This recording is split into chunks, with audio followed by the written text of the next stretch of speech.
Hey there. So today's question I got from an experienced hand therapist that wanted me to go through flexor tendon scarring types of issues. And they want to know, what am I missing here? Because I cannot get this stupid tendon to move. So let's break it down. This is exactly what I do inside my mentorship program, where we go over the cases that you might have and say, well, what are you missing? What else can you do? So my name is Huang. I'm an occupational therapist and certified hand therapist. And over 10 years ago, I started my therapy clinic. And over 5 years ago, I started Hand Therapy Secrets to help clinicians develop your clinical skills and business skills. So let's dive into this question. They're like, I have a question for you, probably overlooking the obvious, but recently had two patients with flexor pollicis longus transfer. So flexor pollicis longus is a big extrinsic flexor, starts in your forearm, crosses your wrist, crosses your MP, and attaches right here in your distal phalanx. And its job is to flex the IP of the thumb, and whatever joint it crosses secondarily flexes it as well. So it flexes the IP, it flexes the MP, and then it also flexes the wrist, right? So every joint a tendon crosses, it's going to make an impact on that joint. So keep that in mind. So they can bend the tip of the thumb when isolated, but they cannot bend it in conjunction with the MP flexion. What am I missing? I've tried everything.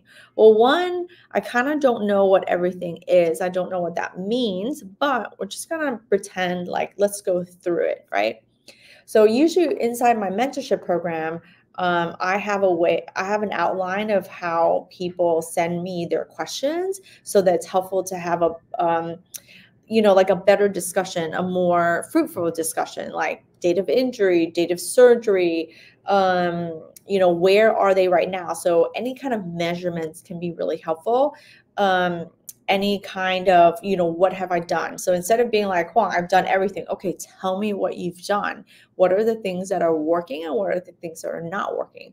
And the reason why I want to encourage you to think that way, because the things that are not working should also tell you really great information and not just what's working. Right. Date of injury and date of surgery is always really important as well, because it allows me to be more intentional about the recommendations that I'm giving. So I've tried everything. Well, at what point are we talking about? Because people can be really frustrated at week 4, and you're not supposed, at week 4, what are you going to do? But if you're talking about like at week 8 and week 12, we can do even more things, right? So I just want to help you, like, encourage your critical thinking about timeline as well. All right. So this is a flexor pollicis transfer. So if, for example, you're just having a typical tendon repair, at some point you're allowed to do composite stretch. Remember what I said about the flexor pollicis longus? Every joint that it crosses, it affects. So every joint that it crosses, it could also be adhered and not fully be able to move. So the funny thing about thumbs is, because it crosses the wrist and because it crosses the MP, it crosses, right? So it's right here. Oops. Crosses here, and it kind of does this kind of like roundabout, right? So it has like a little curve. It's not straight up and down, okay? It's not straight up and down. So I just want you to think from an anatomy standpoint. If they can bend here, but then they can't bend compositely, then the tendon is getting stuck somewhere along its path, right? So one thing that I like to do is, when they're allowed, I will make sure I do a composite stretch, right? And then I also make sure that when I'm working with the thumbs, I always look at full IP extension, because I have freakishly extendable thumbs. And sometimes you can't get more flexion because you don't yet have enough extension. Let me know if that makes sense to you. You can leave a comment below if you've had people who you've had issues with and you hadn't really considered it, but that tendon has to go through its whole motion, right? Its whole motion. There is a bunny outside. in this costume. It's really odd. Okay. You can cut that part out.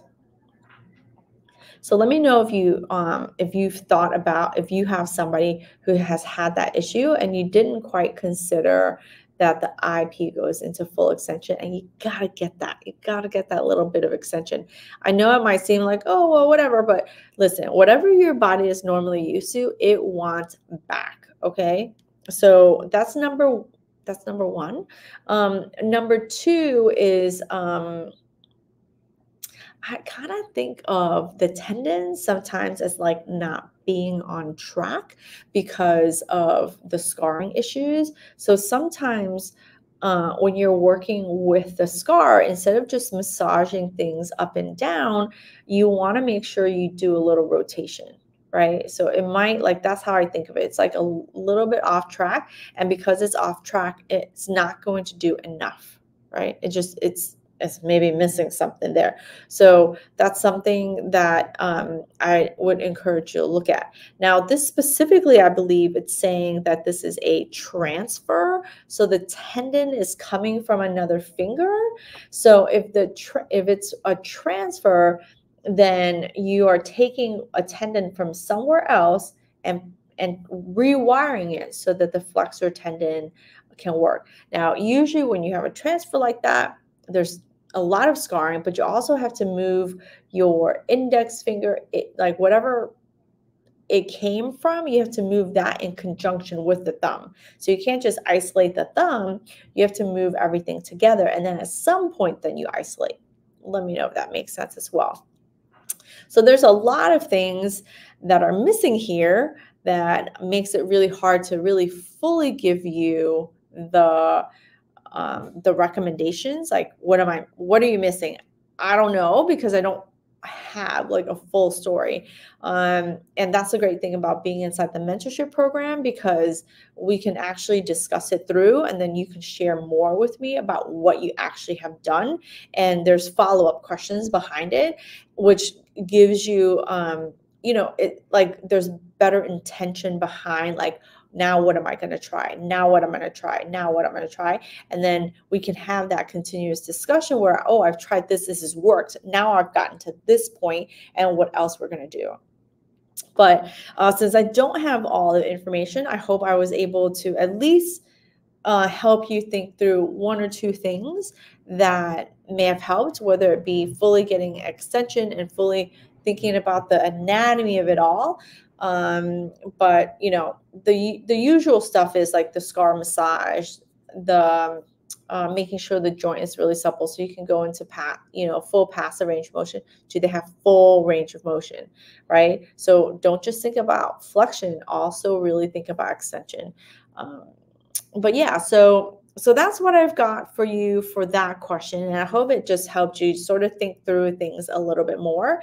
And I want to continue doing these Ask Me Anything types of questions where we go through a few cases. So if you have any follow-up questions, leave me a comment below, and we'll be able to, I'll be able to make another video that answers your questions, whether it be on tendons or thumbs or anything like that. All right. And what I'm going to include here are the next videos that you might be able to see where I'm talking about tendons that might be able to help you. All right. Until next time. All right. I hope that helped you. And until next time, click the like and subscribe button. And yeah, no. We'll have to edit that. All right, let me know if this video has helped you. Click the like and subscribe button. And if you have any questions, leave them below. Until next time, I'll see you later.